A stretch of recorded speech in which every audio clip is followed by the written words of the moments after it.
The champagne didn't just taste like victory, it tasted like the cold, drifting ashes of my brother's ego, though he was still too drunk on his own arrogance to smell the smoke. For 20 years, Julian had treated me like a footnote in the biography of his greatness, a flickering shadow cast by the blinding light of his own ambition. Tonight, he sat at the head of the dinner table, leaning back with the grin of a man ready to crown himself king of the family. He was oblivious to the fact that I hadn't just moved the throne, I had purchased the entire palace and everyone inside it.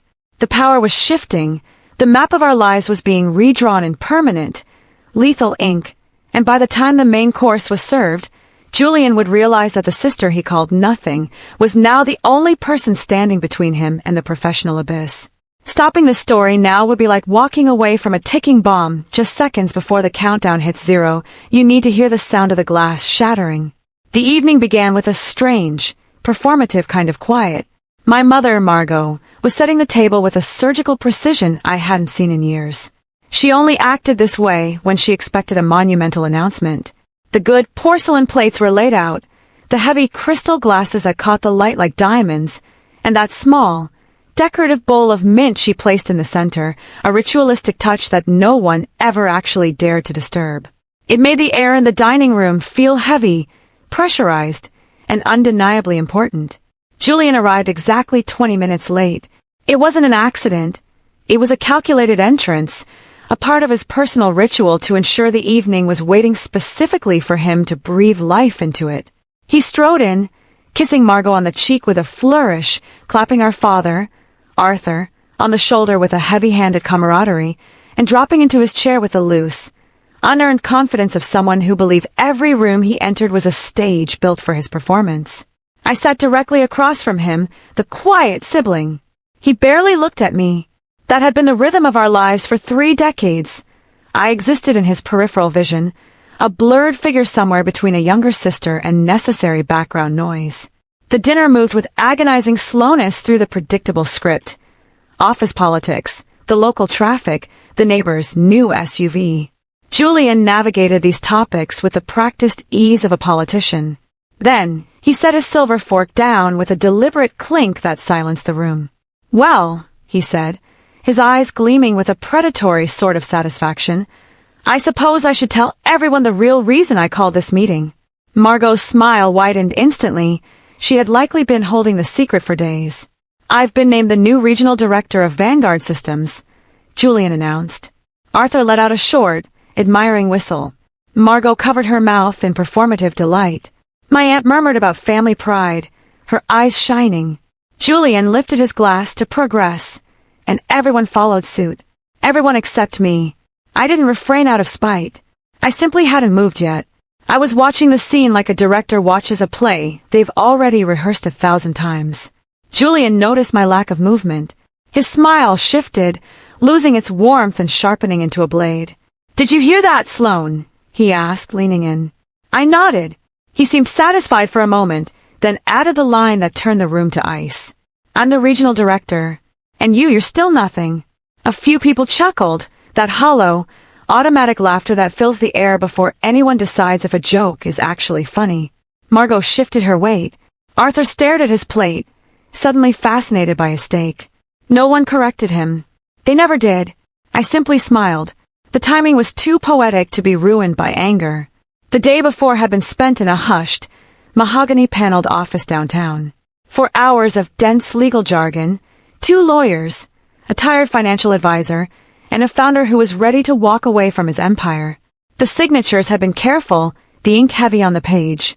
By the time I walked out into the afternoon sun, Vanguard Systems, the multi-billion-dollar entity Julian worshipped, belonged to me. I hadn't told a soul. At the table, Julian was already outlining his vision.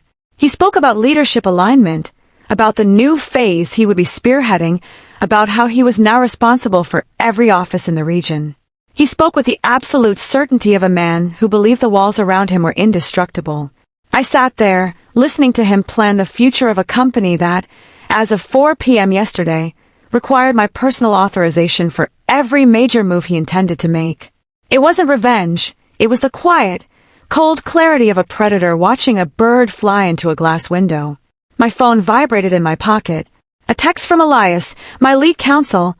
Public announcement hits the wires at 9 a.m. All systems go. Congratulations, boss. I set the phone face down. Julian was still talking. And honestly, he said, throwing a condescending glance my way, it's about time someone in this family started running things at a serious level. The silence that followed was my invitation. Actually, I said. The room tilted. My voice wasn't loud, but it had the weight of a gavel hitting wood. Julian stopped mid-sentence, his brow furrowing in irritation. Actually, what, Sloane? You're not, I said, my voice steady, professional, and devoid of emotion. He blinked, genuinely confused. I literally am. The board announced it this morning. I have the offer letter in my bag. I know, I replied. I let the pause stretch until the tension was physical. I bought Vanguard Systems yesterday afternoon. The ownership transfer was finalized at close of business. You aren't reporting to the board anymore, Julian. You're reporting to me. For a moment, the air left the room. Julian stared at me as if I were speaking a dead language. What? That's impossible. The acquisition was supposed to be a private equity firm from Chicago. I am a private equity firm, I said simply. The press release goes out in 12 hours. You'll find the internal memo in your inbox by dawn. Arthur leaned forward, his face a mask of shock. Sloane, you're serious? I nodded once. Across the table, the color drained from Julian's face, replaced by a frantic, internal calculation. Disbelief turned to horror, then to a desperate, quiet verification. He looked at me, truly looked at me, for the first time in his life. The promotion hadn't vanished, but its value had turned to dust. He was still the regional director, but he was now an employee in my house. The rest of the dinner was conducted in a state of suspended politeness. No one knew where their loyalties should lie. As the plates were cleared, Julian asked a question about the acquisition. It was the first professional question he had ever asked me. I answered with cold, hard facts. No drama. Just business. When the night ended, we stood by the front door. Julian reached it first.